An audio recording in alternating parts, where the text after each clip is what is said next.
Overleaf гэдэг энэ LaTeX гэх програмыг юу энэ онлайн хувилбар юм. Тэгээд та нар математикийн томьёо одоо шийдээ тэр ресийн бичлэгийг бичих байгаа бол энэ Overleaf гэдэг програмыг ашигласан байна. Тэгээд за тэгэхээр та нар орё гэх юм бол Google-ээр орж болно, Twitter-ээр орж болно. Orkid-ээр орж болно. За энэ насаа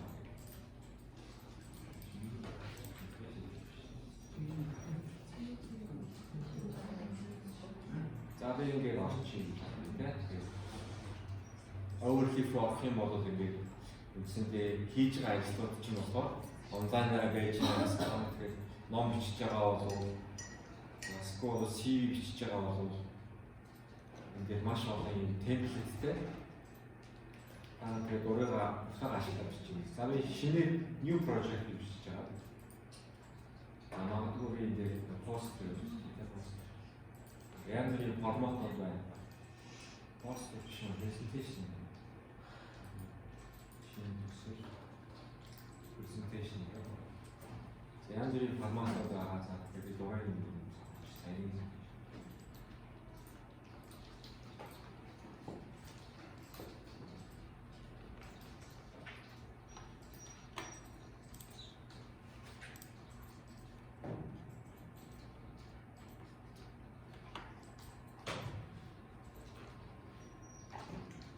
Тэгэхээр үндсэндээ бол дата адилхан код бичнэ гэсэн үг. Гэтэл бид нэр математикийн текст бичих зориулж энийг ашигладаг. Ямар ч тооцоол хийхгүй зөвхөн текст бичдэг. Томьёо бичдэг гэсэн. Тэгэхээр та нар энэ талд нь юмаа бичнэ. Зүүн гарталт нь бичсэн зүйлүүд чинь баруун гарталт нь ингээд гоё юу болгоод PDF файл болгоод өгдөг.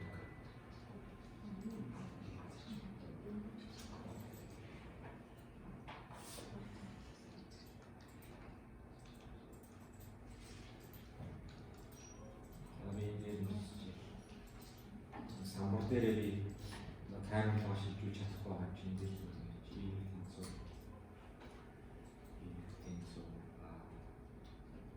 альфа энэхэн бета x энэхэн u sin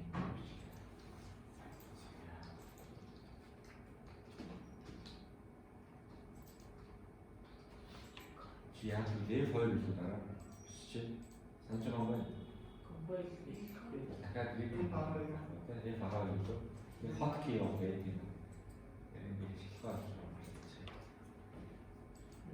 Яа, садкэр одоо манай нөгөө томьёо маань болохоор баруун гарталт нь байгаа гэж тийм. За бид нар бол энэ ресийг одоо үлдэх гээд байна. Y тэнцүү альфа дээр нэг бета x нэмэх нь энгийн рестэй. За тэгэхээр y нь болохоор манай судлаачдын оноо. За x нь болохоор манай судлаачдын хүүс. Тэгээд энгийн рес байна. За тэгэхээр одоо би юу хийх вэ гэхээр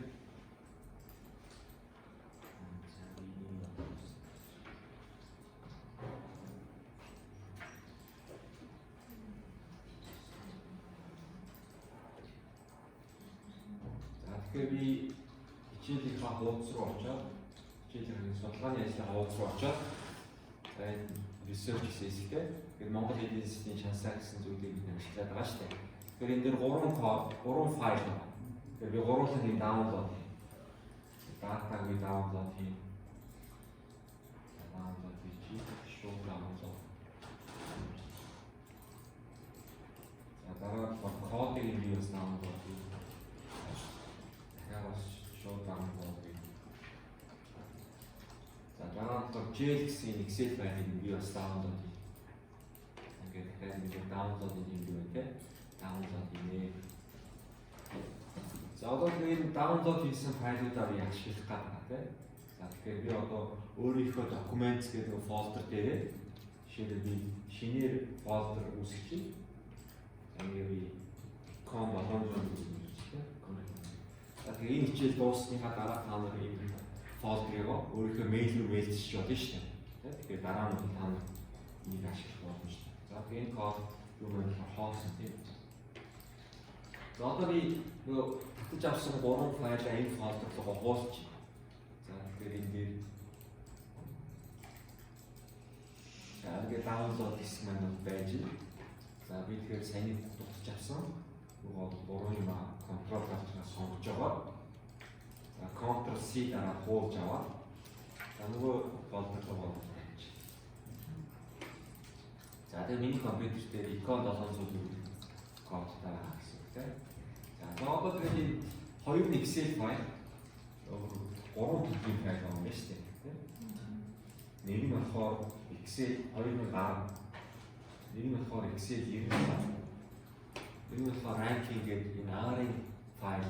Манай компьютер бол тагжийн R гэдэг параметр суулцсан учраас за нэг R үсгэж нэгээрээ нээж болно гэж хэлж байна. За тэгэхээр минийгээр нээж чинь.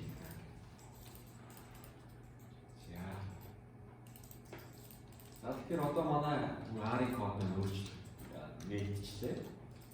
За тэгэхээр бид нар бол өмнөх видеон дээр бол нэг 190 хуудсын талаар юу гэдэг талаар ярьсан байна тийм. За тэгэхээр одоо бид нэр юу хийх ёстой вэ гэхээр замаа олыг өөрчлөх ёстой. Worker Direct-ийн замыг өөрчлөх тийм. Тэгэхээр бид нэр icon 700 дээр очиод за тэр дээдлийнхаа заман дээр очиод болгонаараа дарах юм бол тэр болгонаараа дарах юм бол энэ зам болоод тавигддаг шүү дээ. За тэгэж ихэвчлүүлж байгаа Ctrl C дарж.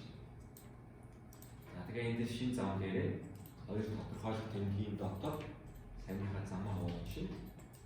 За тэгээ R дээр бол нэг анхаарах ёстой зүйл нь бол энэ заман дээр байгаа энэ гали зураас бол тэр Windows-ийнхаас эсрэг байна. Тэгээд нөгөө эсрэг байна.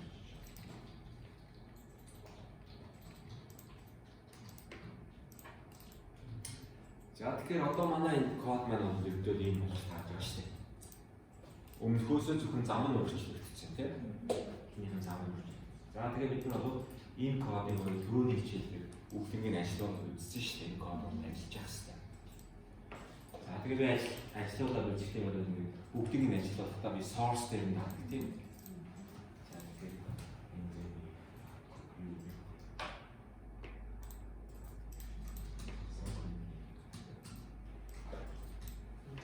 тэгээд энэ дээр бол энэ source гэдэг тавчийг нь бол барахаар манай 196 мөр байсан 191 мөр байна. Бүгдээрээ энийг ажиллах хэрэгтэй шүү дээ. За тэгэхээр энэ бол Excel файлуудаа дуудаж оруулж ирнэ. За тэгээд нөгөө ирбэн тооцсон дээ. За ингээд ажиллаж.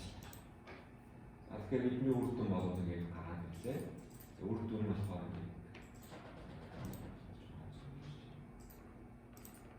энэ граф жоохон суулгах бидний хэмжээг асуух болж байгаа юм. За миний бүгдийг цэвэрлэе. Санахаагаар бас цэвэрлэе. Дахиад. За тэгэхээр граф маань одоо зөвөрч байгаа тийм. За тэгэхээр энэ бол нийт монголчуудын оноо 2004 оноос ихтэй 2020 он болж байна тийм. За одоо манай ашиглах ёстой өгөгдөл маань энэ ийгэг нь бол хаана байгаа вэ?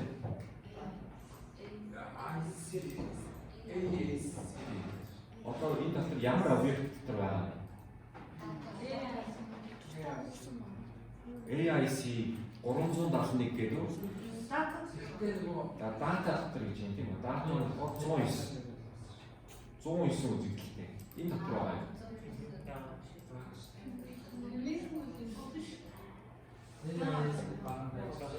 Бид нар бол энэ Y гэдэг байгаа шүү дээ. Y чинь AIS га оноо шүү дээ. Зохиогч болгоны AIS шүү дээ. Тэр чинь зохиогчдын хувьд бол нийлүүлсэн оноо байх хэрэгтэй шүү дээ. Тэгэхээр бол дата дотор чинь энэ дээр хүмүүсүүдийн бол задгаа байж шүү дээ. Нийлүүлээгүй. Тэ? Тэгэхээр бид нар ямар объект дотор байх хэрэгтэй? 10 гарт. Score дотор байгаа юм. Score дотор 371 гэдэг сэтгүүлийн мэдээлэл байна. Results дотор байгаа шүү дээ. Results гэдэг манай data frame байгаа өвдлийн хүрээ гэж нэрлэдэг гэхдээ за тэгэхээр энэ дээр бол нийтдээ манай хэдэн хүн байгаа вэ? 48 хүн байна. 48 эдийн засгч. За тэгээд оноонууд нь байж AAS. Тэ? Одоо тэгэхээр энэ баг нь бол AAS яг доогор зураас A нь бол манай A-ийг хөмсгөж байгаа юм шүү дээ. Тэ? За манай X хөмсгөж нь болохоор female гэдэг хөмсгөж байна тийм. За тэгэхээр одоо бид энийг энэ female дээр erase-нэ гэсэн үг шүү дээ. За тэгэхээр хэдүүлээ хоёр арга байна. Тэгэхээр бид энэ програмаа өөрчилж мөр бичиж болно. Эсвэл шууд энэ command-ийн мөрөнд дээр бичиж. За тэгэхээр command-ийн мөрөнд дээр мөрөндтэй ингэ бичиж. Дараа нь ханаас copy paste хийгээд код руу нэмжиж байна. За энэ дээр бид нар одоо объект үүсгэж байгаа. Тэгэхээр regressive объект үүсгэх. За тэрийгээ би болов за энгийн regress гэдэг юм чи. Энгийн regress гэдэг юм чи. Энгийн.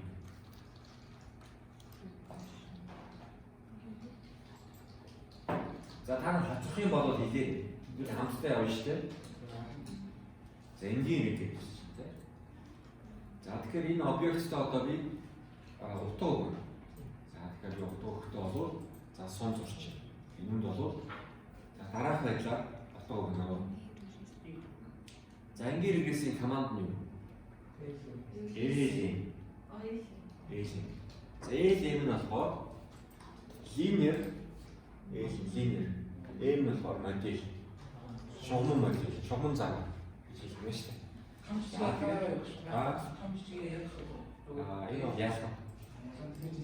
дээ. Энэ яасан? Яасан чи шалгаж явах тийм зүгээр copy paste хийж байгаа томоор чиж байгаа. За тэгээд энэ шугам загвар маань болохоор хамаарах хувьсгч нь юу юм? Үл хамаарах хувьсгч нь юу юм бэ гэж ойлгож байна. За би хаалтан дотор тэгэхээр одоо хамаарах хувьсгчийн нэрийг бичнэ. За юу гэж бичв? AIS доогуураас инко AIS доогуураас энэ чинь болохоор өөр байсан шүү дээ 300 хэдэн үзэгдэлтэй ч үлээ. Тийм байсан. За results тийм. Энэ results гэдэг data frame дотор нэг багыг ашиглаж байгаа шүү дээ. Тэгэхээр одоо би дуудахтай яа вэ? Энэ data frame-ийн нэг багыг дуудахтай яа вэ? Долларын тэмдэг. Долларын. За долларын тэмдэг тавихад энэ бол яг ямар багнууд байгаа вэ гэдгийг чансан. Тэгэхээр тэндээсээ сонгох. Би одоо AIS доогор зураас энийг сонгоно шүү дээ. За одоо би энэ дээрээ X сонсгож байгаа бол өгнө. За гэхдээ бид нар тилтагийн тэмдэг. Тилта. За тэгээд би дахиад нөгөө саяны data frame дотроосоо results дотроосоо одоо би юуг сонгох вэ? Female-ээ сонгох гэсэн үг байна шүү дээ. Female. За ингээд бид нэр болчлоо. Студент нь бол яасан? За.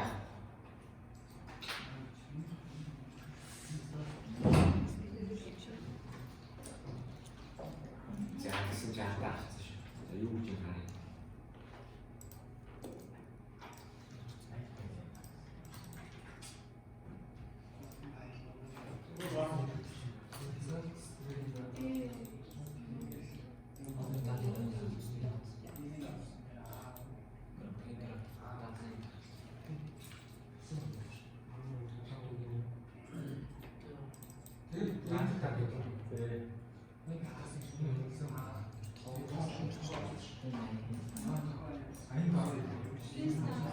За энэ зүгээр анхааруулга юм байна. Автаа биш юм байна. Warning гэдэг. Warning message. Автаа бол error бол биш шүү. Чиний тарахгүй байна. Зүгээр ажиллаж байна. Болмоохоо манай энгийн regress гэдэг объект үүссэн байна. Энгийн regress тань үүссэн байна. За энгийн regress-ийг та нэгээр бичиж байна. За тэгэхээр манай шугам загварын одоо ерөнхийдөө бол одоо бүхэл гаргаж авдаг мэдээллүүд нь байж байгаа. 거센 коэффициентүүд байж, үлдэгдлүүд байж, ухаан нөлөө байж, таарус утгууд гэж байж юм те. За ийм. За бид нэр тангил хэлбэртэй харъя гэх юм бол тангил хэлбэртэй харъя гэх юм бол стартаа хэлбэртэй хардаг те. За гэх юм бол бид нэр энэ дээрээ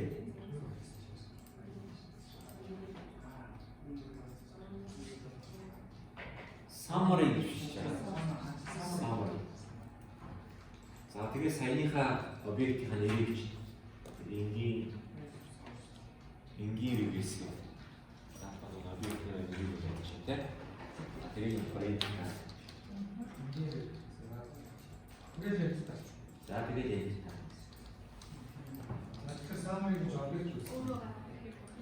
За тэгэхээр одоо бидний таньдаг регрессийн үүдэн бол гарч ирсэн тийм. Тэгээд энэ бол за коэффициентүүдний нэ estimate гэдэг үнэлгээ нь байж юм тийм.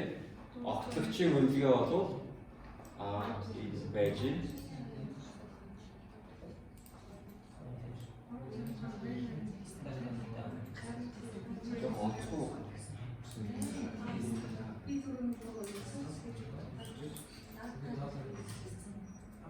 За одоо бол энэ юу вэ тийм.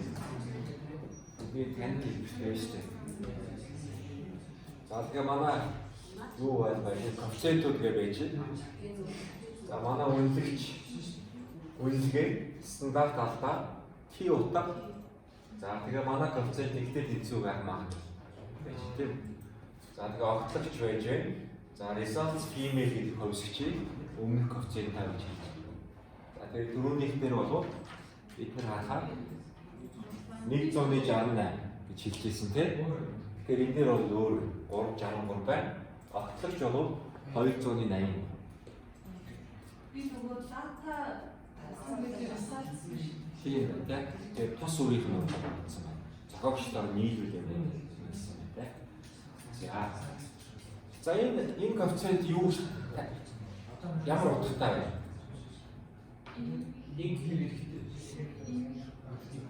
Энэ коэффициентийг тайлбар. Эмхтэй. За тэгэхээр манай регресс явуулах тийм. Бусад хүчин зүйлс огтнод байх. Бусад хүчин зүйлс огтнод байх. Тэгэхээр судалгааны ажил одоо хүүсээс нь бол өөр зөндөө хүчин зүйл нөлөөлж байгаа шүү дээ. Тэгэхээр бусад хүчин зүйлс огтнод байх. Адилхан байх. Тэрвээ судлаач эмхтэй байх юм бол энэ судлаачийн оноо болохоор 283 баг байд байх юм байна таарч шүү дээ. Баг. За тэгээ бид нэр T утгыг нь харах юм бол хасах 307 тийм. Тэгээ энэ маань статистик ачаал бүгдтэй.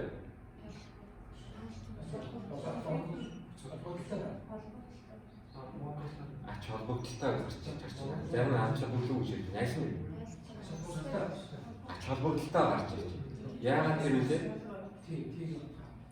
T утгачин бол абсолют утгаараа 196-аас бол өндөр байна шүү дээ. 95. Энэ угаасаа 2 одтой гэх нь болохоор 5% ач холбогдлын түвшин ач холбогдолтой гэсэн. 1%. За 1 од байх юм бол 10% гардаг тийм үү?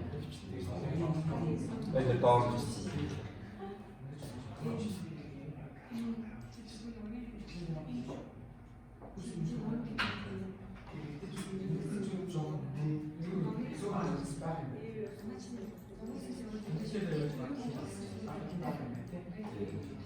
Тэгэхээр та нар энэ загвараа бодоод үзэхгүй тийм. Бусад хүчин зүйл нь тогтмол байх гэдэг чинь шүү дээ. Судалгааны ажил эрэгтэй хүмүүсийн хувьд бол адилхан байна. Бусад хүчин зүйлсүүд нь тийм. Тэгээ энэ нь бол маш тийм том нөхцөл шүү дээ. Бусад хүчин зүйл тогтмол байна гэдэг тийм. Тэгээд эрэгтэй эмэгтэй гэж зүгээр энэ хүүс чинь бол энэ загвар яг эрэгтэй хүний нь юу гэдэг, эмэгтэй хүн нь юу гэдгийг нь мэдэхгүй шүү дээ. Тэгэхээр одоо жишээ нь эмэгтэй хүн хүүхэд төрүүлдэг гэдгийг бол энэ хүн энэ загвар бол мэдэхгүй шүү дээ. Тэ? Тэгэхээр хүүхэд төрүүлдэг эсэх нь адилхан байлгана гэдэг юм бол эрэгтэй эмэгтэй хүний хувьд бол бас жоохон хэцүү болчих чинь тийм үү?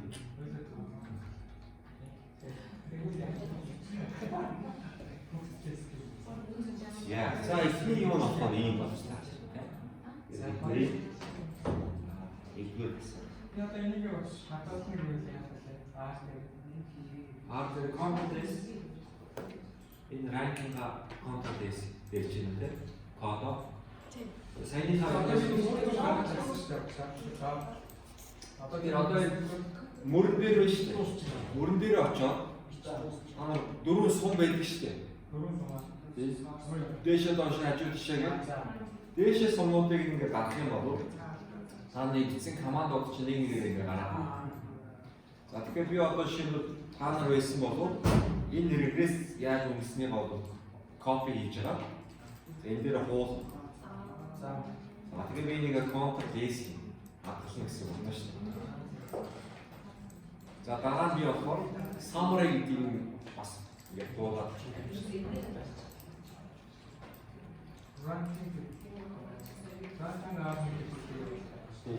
дараа нь тэгэхээр би одоо юу гэх вэ гэхээр за энэ дээр би одоо ингэ өөртөө тайлбар биччихэн дээр энэ дээр тайлбар энгээр нэгээс болно. За дараагийн мөрөн дээр нь болохоор бас өөртөө ойлгомжтой тайлбар чинь өөртөө ингэ стандарт хэлбэр гарна. За тэгээд энийг хадгалаад тэгээд та энийг өөрийнхөө тайлбар авах. Энийг хатгалаад гэдэг. Конференс хийх гэсэн. Чингүүтэй Энийг өөрийнхөө мэйлээр явуулчихгүй юу? энэ юу яаж вэ? Нөгөө нэг танаас татаж авсан ранкинг арм гэдэг дотор нэмэлтээ. Чи өөрсдөө Энийг та нар өөртөө явуулсан. Ер нь ямар ч судалгааны ажил дээр ер нь яг 0-оос нь эхэлдэг тийм судалгааны ажил маш ховор.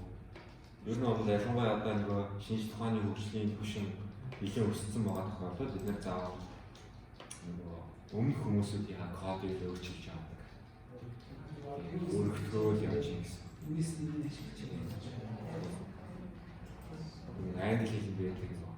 Standing on the standing on the giant shoulders шүү. Тийм юу вэ? Гэтэ Ньютоны хэлсэн үг байдаг те.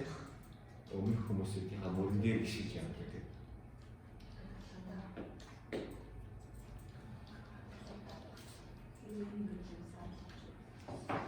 Яа, зөөр асуулт юм байна.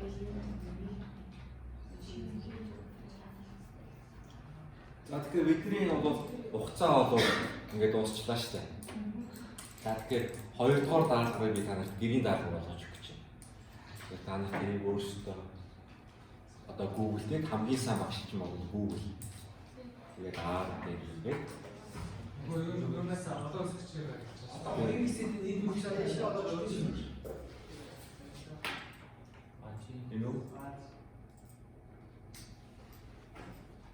Тэгэхээр одоо бид нар бол олон өсчээр гэсэн үг байна шүү дээ. Дахиад нөгөө хичээлийнхаа веб хуудсан дээр очоод энэ дууссан тий. Хичээлийнхаа веб хуудсан дээр очоод нөгөө Introductory Econometrics with R гэдэг нөгөө онлайн ном байгаа шүү дээ.